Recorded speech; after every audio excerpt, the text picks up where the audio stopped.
करते हैं आज के आईपीओ की। दरअसल दो इश्यूज आज मार्केट में खुल रहे हैं और उसमें से एक है एमक्योर फार्मास्यूटिकल्स, दूसरी कंपनी पर आगे बात करेंगे। अब एमक्योर की खासियत क्या है, इशू साइज मैं आपके सामने रख देती हूँ।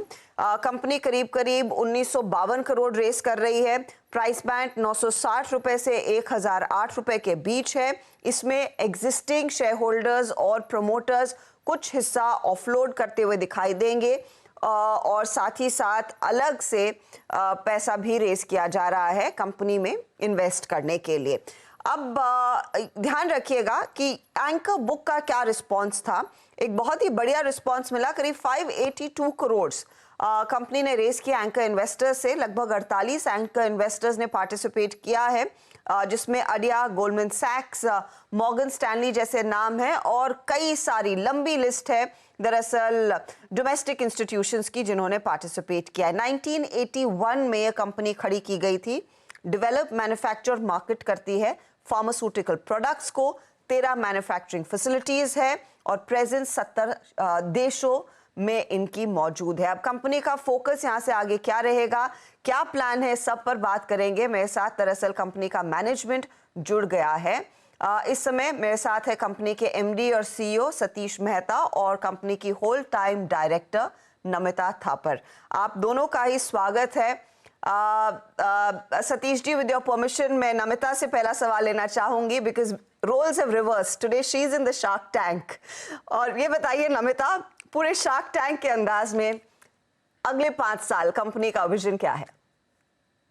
Well, all I can say is that MQ की इसमें बहुत एक्सपर्टीज है and definitely wish all the investors are in and not out for this one. And good luck for that. Coming to the basics, Satish ji, आप लोगों ने company, आपने in fact 1980 में company शुरू की और आपने कई साइकिल्स और काफ़ी R&D पर काम किया है। आज ये जो इशू आ रहा है उसमें प्रोमोटर्स और शेयर होल्डर्स कुछ हिस्सा ऑफलोड कर रहे हैं।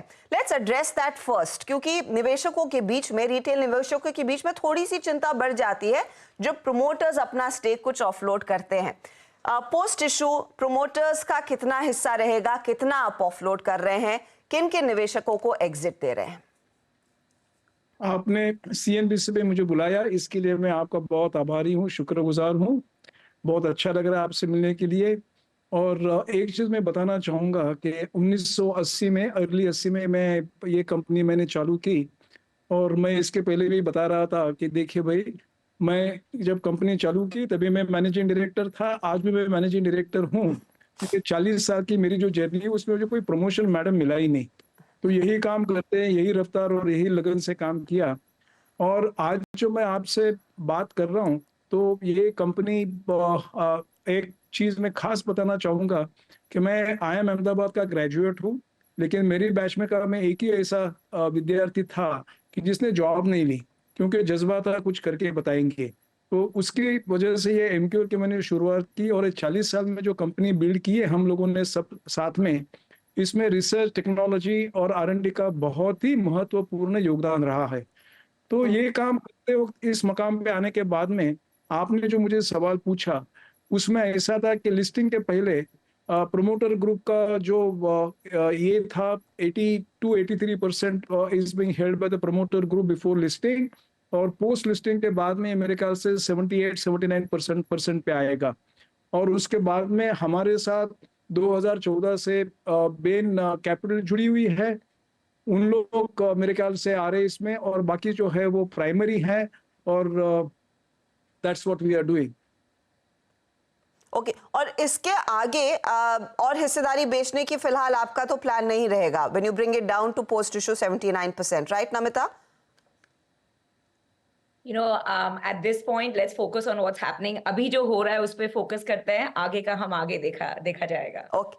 ओके, आगे की बात करें तो अब यहाँ से आगे आप लोगों का रुझान किस बात पर रहेगा? क्योंकि मैं देख रही थी आपके DRHP में डोमेस्टिक बिजनेस आपका काफी एस्टैब्लिश्ड है, गायनेकोलॉजी, HIV सेगमेंट ने आपने काफी प्रोडक्ट्स बनाए हुए हैं और इंटरनेशनल मार्केट में भी अच्छी खासी पकड़ है।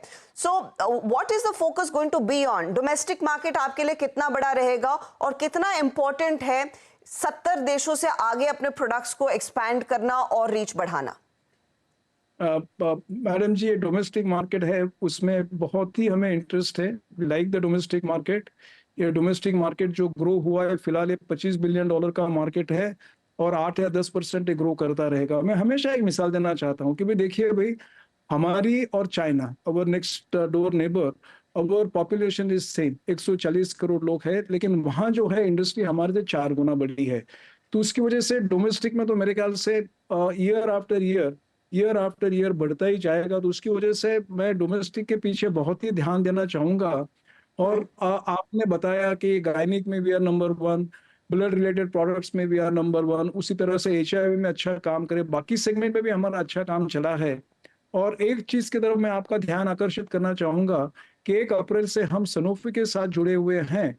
तो उनका जी। पूरा जो कार्डियक पोर्टफोलियो जो है उनके मेडिकल रिप्रेजेंटेटिव के साथ में एमक्योर में आया, कि जिसकी वजह से हम लोग कभी कार्डियोलॉजी में हमारे तो प्रोडक्ट बाकायदे थे ही थे, लेकिन ये प्रोडक्ट आने के बाद में हम लोग कार्डियोलॉजी में भी एक बहुत टॉप प्लेयर की हैसियत से आगे जा रहे हैं। तो उसकी वजह से हम्म।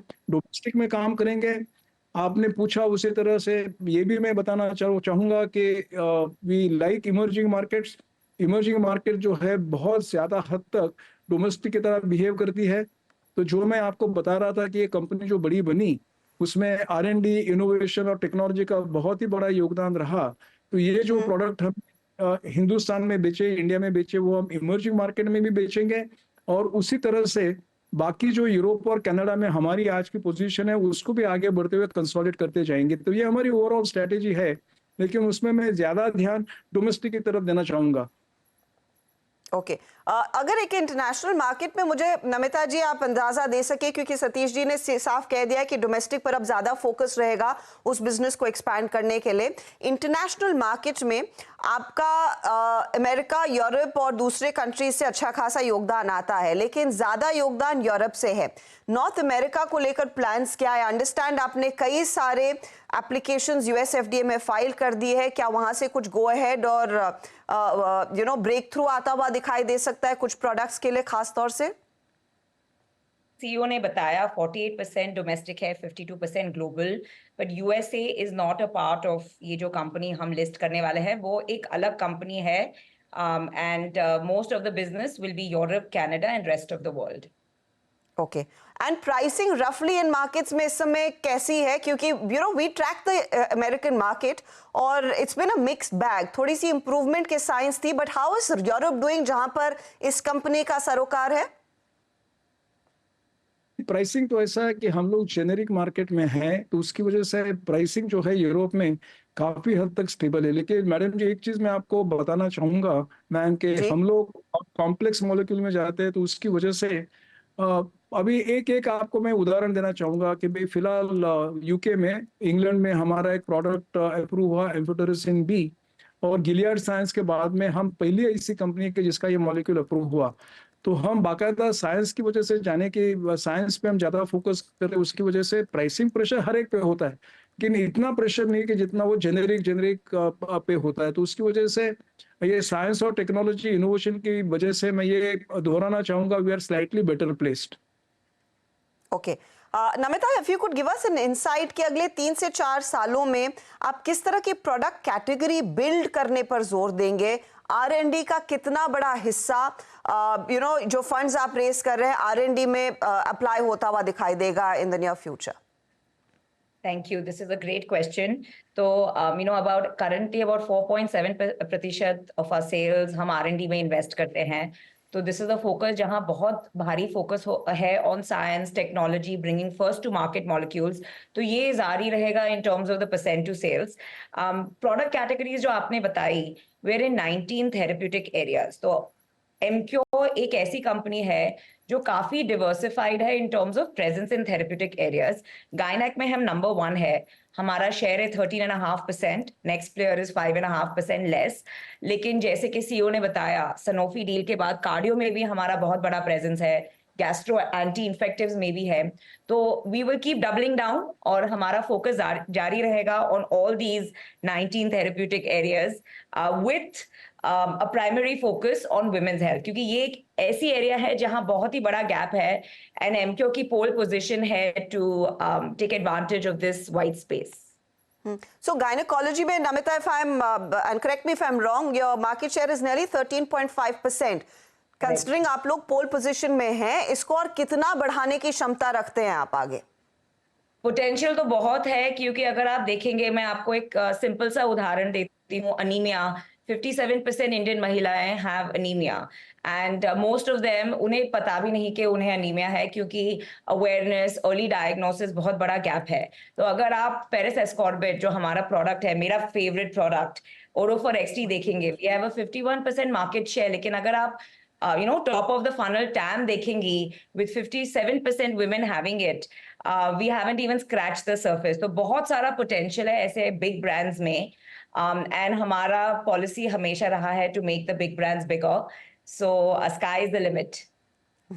ऑफ कोर्स लेकिन सतीश जी, आप ऑफ कोर्स अपना डेट को भी लिमिट करना चाहेंगे, एंड अंडरस्टैंड जो आप लोग बियॉन्ड ओएफएस फंड रेज कर रहे हैं, you are looking at reducing your debt. कितना आप डेट कम करना चाहेंगे पोस्ट इशू, और फाइनेंस कॉस्ट कितनी घटती हुई दिखाई देगी, अगर उसका क्विकली अंदाजा दे सके? ये पक्का दूंगा। उसके पहले मैं एक चीज ये आपको बताना चाहूंगा, नमिता ने जो बताया, I will take only 30 seconds. Emcure एक ऐसी कंपनी है, गिनी चुनी कंपनी है कि जो केमिस्ट्री और बायोटेक दोनों में बहुत काम करती है, और बायोटेक्नोलॉजी में भी काफी 7 प्रोडक्ट्स हमारे हैं, और उसमें भी R&D में हम काफी काम कर रहे हैं। अभी coming back to what you asked me, हम लोग 800 करोड़ प्राइमरी में रेज कर रहे हैं। उसमें से 600 करोड़ जो है वो डेट कम करने में जाएगा।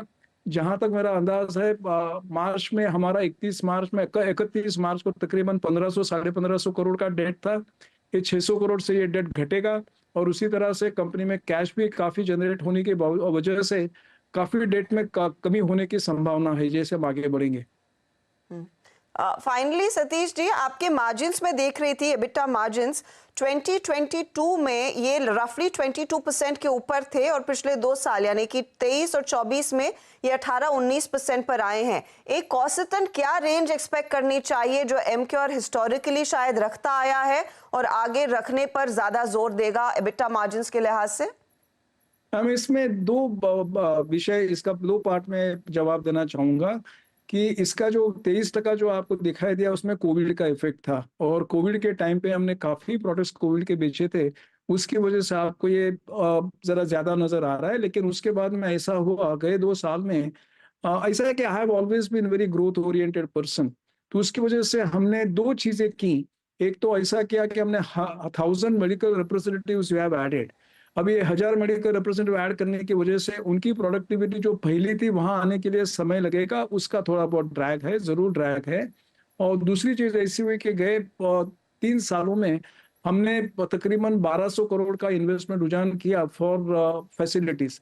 ये 4 नई फैसिलिटीज हमने ऐड की है। हमारे पास टोटली 13 फैसिलिटीज है, 9 पहले से थी, 4 ऐड की, और ये जो 4 फैसिलिटीज है उसको भी रैंप अप करने में, उसकी कैपेसिटी बढ़ाने में थोड़ा वक्त लगता ही है और लगेगा।